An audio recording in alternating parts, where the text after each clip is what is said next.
नमस्कार, KP news 24/7 में आपका स्वागत है। मैं अश्विनी आपके साथ।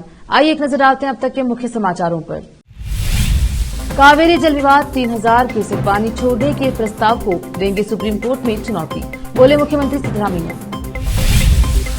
कावेरी जल बंटवारा मुद्दा, कर्नाटक सरकार के खिलाफ भाजपा के साथ आई जेडीएस, प्रदर्शन में शामिल हुए कुमारस्वामी।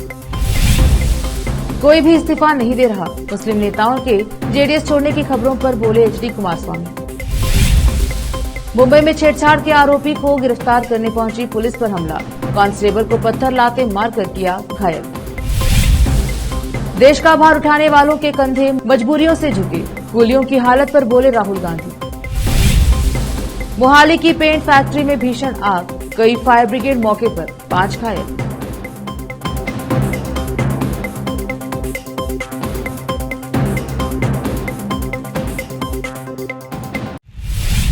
अब समाचार विस्तार से। कावेरी जल विवाद मामले में कर्नाटक के मुख्यमंत्री सिद्धरामैया ने कहा है कि उन्होंने पानी छोड़े जाने को लेकर अपने अधिवक्ताओं से बात कर ली है। सीएम ने कहा है, कावेरी जल नियामक समिति सीडब्ल्यूआरसी ने 3000 क्यूसेक पानी छोड़ने का प्रस्ताव रखा है। मैंने पहले ही अपने अधिवक्ताओं से बात कर ली है। उन्होंने हमें इस प्रस्ताव को सुप्रीम कोर्ट में चुनौती देने का सुझाव दिया है। हम इसे न्यायालय में चुनौती देंगे। हमारे पास तमिलनाडु को देने के लिए पानी नहीं है। हम सीडब्ल्यूआरसी के आदेशों को चुनौती दे रहे हैं। बता दें कि तमिलनाडु के लिए कावेरी नदी का पानी छोड़े जाने के विरोध में भाजपा और जेडीएस द्वारा समर्थित किसानों और कन्नड़ संगठनों द्वारा मंगलवार को बेंगलुरु बंद बुलाया गया था। इसका आंशिक असर भी देखने को मिला था। कर्नाटक में कावेरी जल बंटवारा मुद्दा पर सियासत गर्मा गई है। इसी बीच देश के पूर्व प्रधानमंत्री और जेडीएस सुप्रीमो एचडी देवेगौड़ा ने जेडीएस के भाजपा में शामिल होने पर अपनी प्रतिक्रिया व्यक्त की। उन्होंने बताया कि राज्य सरकार के खिलाफ जहां बेंगलुरु में गांधी प्रतिमा के पास पूर्व मुख्यमंत्री धरना दे रहे हैं, वहीं दूसरी ओर एचडी कुमारस्वामी बेंगलुरु में भाजपा के विरोध प्रदर्शन में शामिल हुए।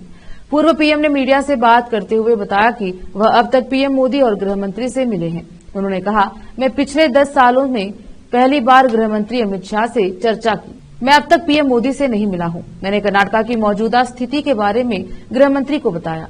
भाजपा में शामिल होने से पहले मैं अपने सभी 19 विधायकों और 8 एमएलसी की राय ली। उनका मानना है कि जेडीएस को भाजपा में शामिल होना चाहिए।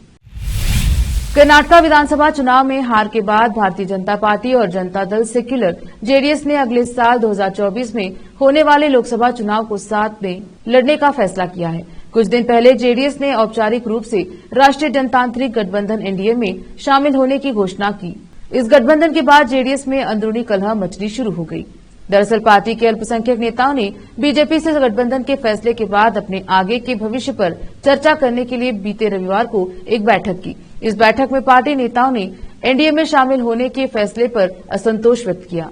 इसके बाद खबरें आने लगी हैं कि कुछ मुस्लिम नेताओं ने तो पार्टी भी छोड़ दी। मामले पर जेडीएस नेता एचडी कुमारस्वामी ने कहा है कि ऐसा कुछ नहीं है। बीजेपी के district general secretary N Jagannath ने पालकी सेवा भ्रमरांबा मल्लिकार्जुन स्वामी वर्ला महोत्सव दानसिरी ग्राम सभा में संयोजक नरेश पाटिल, हरीश लिंगन्ना, सुरेश पुरी मौजूद रहे। जहीराबाद से केपी न्यूज के लिए नेमतुल्ला की रिपोर्ट। मुंबई में एक 40 वर्षीय हिस्ट्री शीटर ने पुलिस पर हमला कर दिया। उसने पुलिस पर हमला तब किया जब पुलिस उसे छेड़छाड़ के एक मामले में गिरफ्तार करने आई थी। खुफिया जानकारी के अनुसार बोरीवली पुलिस की एक टीम मंगलवार को रत्नाबाई चौल में आरोपी महेश मोहन शेट्टी उर्फ कोलू को पकड़ने पहुंची थी। गिरफ्तारी के दौरान आरोपी पुलिस वालों पर आक्रामक हो गया और उसने कांस्टेबल स्वप्निल शरद पवार को लात मार दिया। इसके बाद उसने कांस्टेबल पर पत्थर से वार भी किया। हालांकि पुलिस आरोपी के ऊपर काबू पाने में कामयाब रही और उसे बोरीवली पुलिस स्टेशन लेकर आई। आरोपी के खिलाफ भारतीय दंड संहिता की धारा 353 लोक सेवक को उनके काम के दौरान रोकने और हमला करने के तहत मामला दर्ज किया गया है। उसके ऊपर इसके अलावा अन्य मामले भी दर्ज हैं, जिसमें अपहरण और यौन शोषण भी शामिल है। लेते हैं छोटा सा ब्रेक, जल्द लौटेंगे ब्रेक के बाद।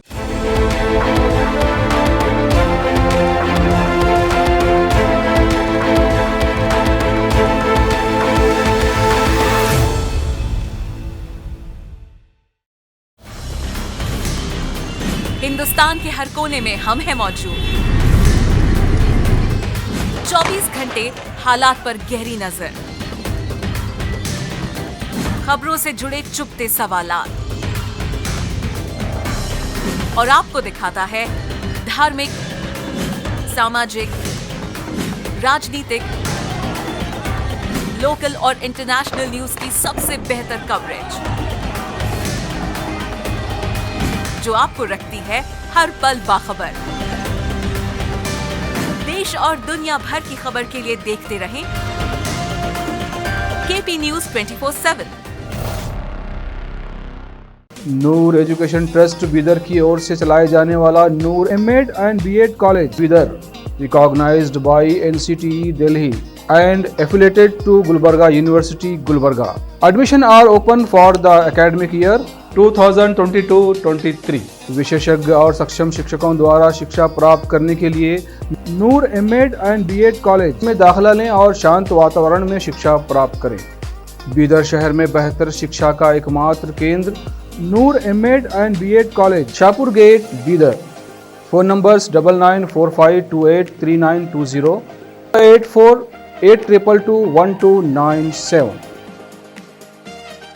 शहर बीदर में अनमोल ग्रुप ऑफ रेस्टोरेंट्स की ओर से रॉयल अनमोल फैमिली रेस्टोरेंट और अनमोल रेस्टोरेंट के जरिए लोगों को स्वादिष्ट खानों के जरिए बेहतरीन सेवाएं प्रदान करने के झंडे गड़ने के बाद अनमोल रेस्टोरेंट के मालिकों ने अब शहर बीदर के लोगों की सेवा के लिए कदम आगे बढ़ाते हुए अब शहर बीदर के सबसे व्यस्त इलाके में एक शानदार फंक्शन हॉल अनमोल पैलेस बनाया है। शहर के हैदराबाद रोड पर स्थित ये शानदार अनमोल पैलेस फंक्शन हॉल अपने बेहतरीन लोकेशन, बेहतरीन वातावरण और अपनी खूबसूरती के कारण सबके आकर्षण का केंद्र बन गया है। यहाँ पर खूबसूरत हॉल, दूल्हा दुल्हन के लिए खूबसूरत स्टेज, खुला और हवादार डाइनिंग हॉल उपलब्ध है और साथ ही यहाँ पर अलहदा वेस्ट सेक्शन और वीआईपी सेक्शन भी मौजूद है। अपने बच्चों की शादी, वलीमा और दूसरे फंक्शंस के लिए आज ही दौड़े चले आइए। याद रखिए, अपने सभी प्रकार के फंक्शंस को यादगार बनाने का केंद्र है प्रोप्रिएटर अब्दुल खालिद और मोहम्मद बशारत अहमद की शानदार पेशकश अनमोल पैलेस फंक्शन हॉल। यहाँ पर बुकिंग शुरू हो गई है, फौरन आइए और फंक्शन हॉल बुक करवाइए। Address near APMC vegetable market, Hyderabad road, Bidar 585403। Booking करने और अधिक जानकारी के लिए इस नंबर पर संपर्क करें 8310357864। ब्रेक के बाद स्वागत है आपका। देखते हैं आगे के समाचार। शिवसेना यूबीटी नेता संजय राउत महाराष्ट्र में बारिश की स्थिति को देखते हुए राज्य सरकार पर जमकर निशाना साधा है। बारिश के कारण राज्य के विभिन्न क्षेत्रों में जलभराव के कारण बाढ़ के हालात उत्पन्न हो गए हैं। संजय राउत ने शिंदे सरकार पर जनता की परेशानी को अनदेखा करने का आरोप भी लगाया है। उन्होंने मुख्यमंत्री एकनाथ शिंदे के गणेश चतुर्थी के कार्यक्रम में शामिल होने पर सवाल खड़े किए हैं। शिवसेना यूबीटी नेता ने मुख्यमंत्री एकनाथ शिंदे पर निशाना साधते हुए कहा, पूरे नागपुर में पानी भर गया है, वहीं महाराष्ट्र का कुछ हिस्सा अभी सूखा पड़ा है। सीएम उन क्षेत्रों में क्यों नहीं जाते हैं? बाढ़ से प्रभावित क्षेत्रों में जाने के बजाय सीएम बॉलीवुड और टॉलीवुड हस्तियों के साथ गणेश चतुर्थी का त्योहार मना रहे हैं। कांग्रेस के पूर्व अध्यक्ष राहुल गांधी ने कूलियों के साथ मुलाकात का वीडियो बुधवार को जारी कर कमरतोड़ महंगाई एवं रिकॉर्ड बेरोजगारी के मुद्दे उठाए और कहा कि भारत का भार उठाने वालों के कंधे आज मजबूरियों के बोझ से झुके हुए हैं। उन्होंने पिछले सप्ताह आनंद विहार रेलवे स्टेशन पर कूलियों के साथ मुलाकात की थी और उनकी समस्याओं के बारे में जाना था। राहुल गांधी ने बुधवार को इस मुलाकात का एक वीडियो अपने यूट्यूब चैनल पर जारी किया। उन्होंने कहा, कुछ दिनों पहले रामेश्वर जी सब्जी विक्रेता से मुलाकात हुई थी। इसकी खबर मिलते ही कुछ कूली भाइयों ने मुझे उनसे मिलने का अनुरोध किया। जैसे ही मुझे मौका मिला, मैं दिल्ली के आनंद विहार टर्मिनल पहुंच गया। उनसे मिलकर काफी बातें हुई, उनकी जिंदगियों को करीब से जाना और उनके संघर्षों को समझा। कांग्रेस के पूर्व अध्यक्ष का कहना था, कूली भारत के सबसे मेहनती लोगों में है। पीढ़ी दर पीढ़ी करोड़ों यात्रियों के सफर में सहायक बनकर ये अपनी जिंदगी बिता देते हैं। कितनों की बाह पर लगा वो बिल्ला सिर्फ पहचान ही नहीं, उनको मिली विरासत भी है। जिम्मेदारी तो हिस्से में आ जाती है, मगर तरक्की न के बराबर। प्रधानमंत्री नरेंद्र मोदी ने बुधवार 27 सितंबर को आदिवासी बहुल छोटा उदयपुर जिले के बोदेली में जनसभा को संबोधित किया। इस दौरान उन्होंने कहा कि विपक्ष ने आरक्षण की राजनीति की, लेकिन जब तक मैं सीएम नहीं बना, गुजरात के आदिवासी इलाकों में कोई विज्ञान विद्यालय नहीं था। प्रधानमंत्री नरेंद्र मोदी ने महिला आरक्षण बिल को लेकर भी विपक्ष पर करारा प्रहार किया। उन्होंने कहा कि मेरे नाम पर कोई घर नहीं है, लेकिन मैंने देश की उन अनेक बेटियों के नाम पर घर देने के लिए काम किया। उन्होंने कहा कि 3 दशकों से अधर में पड़ी नई राष्ट्रीय शिक्षा नीति हमारी सरकार ने लाया है। प्रधानमंत्री मोदी ने कहा कि गरीबों को घर, पानी, सड़क, बिजली और शिक्षा मुहैया कराना हमारी प्राथमिकता है। आज देश भर में गरीबों के लिए 4 करोड़ से ज्यादा पक्के घर बनाए जा चुके हैं। आदिवासियों को उनकी इच्छा के अनुसार घर बनाए गए हैं। इसके बाद पीएम मोदी वडोदरा पहुंचे और यहां उनका जोरदार स्वागत किया गया। पीएम मोदी नारी शक्ति वंदन से जुड़े कार्यक्रम में भाग लेने के लिए पहुंचे थे। भारतीय जनता पार्टी ने मध्य प्रदेश में चुनाव को लेकर अपनी दूसरी सूची जारी कर दी है। इस सूची के जारी होने के बाद वरिष्ठ बीजेपी नेता कैलाश विजयवर्गीय ने बड़ी बात कही है। उन्होंने कहा है कि मैं अंदर से दुखी हूं कि मुझे पार्टी ने विधानसभा का उम्मीदवार बनाया। मेरा चुनाव लड़ने का 1% भी मन नहीं था। कैलाश यही नहीं रुके। उन्होंने कहा कि वे अब बड़े नेता हो गए हैं। उनका प्लान था कि वे चुनाव में रोजाना 4 से 5 जनसभा करते, हेलीकॉप्टर से प्रचार करते। अब वह जनता के बीच जाकर हाथ नहीं जोड़ना चाहते। बता दें कि कैलाश विजयवर्गीय को बीजेपी ने इंदौर 1 विधानसभा से उम्मीदवार बनाया है। वे मालवा की सियासत में बड़ा नाम होने के साथ पार्टी के राष्ट्रीय महासचिव भी हैं। उन्होंने कहा कि एक पिता होने के नाते उन्हें अच्छा नहीं लगा कि बेटे का टिकट काटकर वे खुद चुनाव लड़े। वक्त एक और छोटे से ब्रेक का, जल्द लौटेंगे ब्रेक के बाद।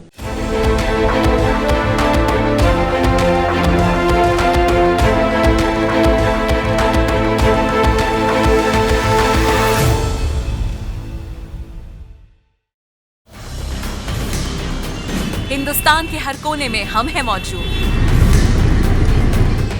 24 घंटे हालात पर गहरी नजर, खबरों से जुड़े चुपते सवालात और आपको दिखाता है धार्मिक, सामाजिक, राजनीतिक, लोकल और इंटरनेशनल न्यूज की सबसे बेहतर कवरेज, जो आपको रखती है हर पल बाखबर। देश और दुनिया भर की खबर के लिए देखते रहें KP news 24/7। Noor education trust Bidar की ओर से चलाए जाने वाला Noor MEd and BEd college Bidar, recognised by NCTE Delhi and affiliated to Gulbarga University, Gulbarga. Admission are open for the academic year 2022-23. विशेषज्ञ और सक्षम शिक्षकों द्वारा शिक्षा प्राप्त करने के लिए नूर एमएड एंड बीएड कॉलेज में दाखिला लें और शांत वातावरण में शिक्षा प्राप्त करें। बीदर शहर में बेहतर शिक्षा का एकमात्र केंद्र Noor MEd and BEd college, Shahpur gate, Bidar. Phone numbers 9945283920, 8482221297। शहर बीदर में अनमोल ग्रुप ऑफ रेस्टोरेंट्स की ओर से रॉयल अनमोल फैमिली रेस्टोरेंट और अनमोल रेस्टोरेंट के जरिए लोगों को स्वादिष्ट खानों के जरिए बेहतरीन सेवाएं प्रदान करने के झंडे गड़ने के बाद अनमोल रेस्टोरेंट के मालिकों ने अब शहर बीदर के लोगों की सेवा के लिए कदम आगे बढ़ाते हुए अब शहर बीदर के सबसे व्यस्त इलाके में एक शानदार फंक्शन हॉल अनमोल पैलेस बनाया है। शहर के हैदराबाद रोड पर स्थित ये शानदार अनमोल पैलेस फंक्शन हॉल अपने बेहतरीन लोकेशन, बेहतरीन वातावरण और अपनी खूबसूरती के कारण सबके आकर्षण का केंद्र बन गया है। यहाँ पर खूबसूरत हॉल, दूल्हा दुल्हन के लिए खूबसूरत स्टेज, खुला और हवादार डाइनिंग हॉल उपलब्ध है और साथ ही यहाँ पर अलहदा वेस्ट सेक्शन और वीआईपी सेक्शन भी मौजूद है। अपने बच्चों की शादी, वलीमा और दूसरे फंक्शंस के लिए आज ही दौड़े चले आइए। याद रखिए, अपने सभी प्रकार के फंक्शंस को यादगार बनाने का केंद्र है प्रोप्रिएटर अब्दुल खालिद और मोहम्मद बशारत अहमद की शानदार पेशकश अनमोल पैलेस फंक्शन हॉल। यहाँ पर बुकिंग शुरू हो गई है। फौरन आइए और फंक्शन हॉल बुक करवाइए। Address near APMC vegetable market, Hyderabad road, Bidar 585403। Booking करने और अधिक जानकारी के लिए इस नंबर पर संपर्क करें 8310357864। ब्रेक के बाद स्वागत है आपका, देखते हैं समाचार। मोहाली जिले की कुराली गांव की एक पेंट फैक्ट्री में बुधवार सुबह भीषण आग लग गई, जिससे 5 लोग घायल हो गए। प्रत्यक्षदर्शियों ने बताया कि सुबह करीब 11 बजे आग की लपटें देखी गई। घायलों में से 2 को मोहाली सिविल अस्पताल और 3 को पास के अन्य अस्पतालों में भर्ती कराया गया है। मोहाली और रोपड़ जिलों की कई फायर ब्रिगेड को आग पर काबू करने के लिए तैनात किया गया है। यहाँ लगी आग इतनी भयानक है कि पूरी फैक्ट्री से निकला काला धुआं एक बड़े से गुब्बारे की तरह आसमान में फैल गया। फैक्ट्री में आग लगने से भगदड़ मच गई थी और वहीं इस भयंकर हादसे में कई लोग प्रभावित हुए। आग लगने की जानकारी मिलते ही दमकल की कई गाड़ियां मौके पर पहुंच गई। फायर ब्रिगेड की 24 गाड़ियां घटनास्थल पर उपस्थित हैं और आग बुझाने का प्रयास जारी है। तेलुगु देशम पार्टी टीडीपी प्रमुख चंद्रबाबू की गिरफ्तारी पर तेलुगु राज्यों में पिछले कुछ समय से खूब चर्चा हो रही है। कई स्थानीय और राष्ट्रीय नेता इस पर बोल चुके हैं। अब ऑल इंडिया मजलिस इत्तेहाद उल मुस्लिमीन AIMIM के असदुद्दीन ओवैसी ने भी चंद्रबाबू की गिरफ्तारी पर टिप्पणी की है। हैदराबाद में पार्टी की आंतरिक बैठक में तेलुगु राज्यों के MIM नेताओं की सभा को संबोधित करते हुए ओवैसी ने कहा कि चंद्रबाबू जेल में खुश हैं। हर कोई जानता है कि चंद्रबाबू जेल में क्यों गए। टीडीपी और चंद्रबाबू पर भरोसा नहीं किया जा सकता है। इसी बीच असदुद्दीन ओवैसी ने प्रदेश के सीएम जगनमोहन रेड्डी और उनकी YSR कांग्रेस पार्टी YSRCP सरकार की जमकर तारीफ की। ओवैसी ने कहा, वर्तमान में आंध्र प्रदेश में केवल 2 राजनीतिक दल हैं। अपने कार्यकर्ताओं को उन्होंने कहा है, आंध्र प्रदेश में MIM के बढ़ने की गुंजाइश है, इसीलिए आंध्र प्रदेश में सभी नेता पार्टी को मजबूत करने पर ध्यान केंद्रित करें। आखिर में फिर एक बार देखते हैं मुख्य समाचार। कावेरी जल विवाद 3000 क्यूसेक पानी छोड़ने के प्रस्ताव को देंगे सुप्रीम कोर्ट में चुनौती, बोले मुख्यमंत्री सिद्धरामैया। कावेरी जल बंटवारा मुद्दा, कर्नाटक सरकार के खिलाफ भाजपा के साथ आई JDS, प्रदर्शन में शामिल हुए कुमारस्वामी। कोई भी इस्तीफा नहीं दे रहा, मुस्लिम नेताओं के JDS छोड़ने की खबरों पर बोले HD कुमारस्वामी। मुंबई में छेड़छाड़ के आरोपी को गिरफ्तार करने पहुंची पुलिस पर हमला, कांस्टेबल को पत्थर लाते मारकर किया घायल। देश का भार उठाने वालों के कंधे मजबूरियों से झुके, कूलियों की हालत पर बोले राहुल गांधी। मोहाली की पेंट फैक्ट्री में भीषण आग, कई फायर ब्रिगेड मौके पर, 5 घायल।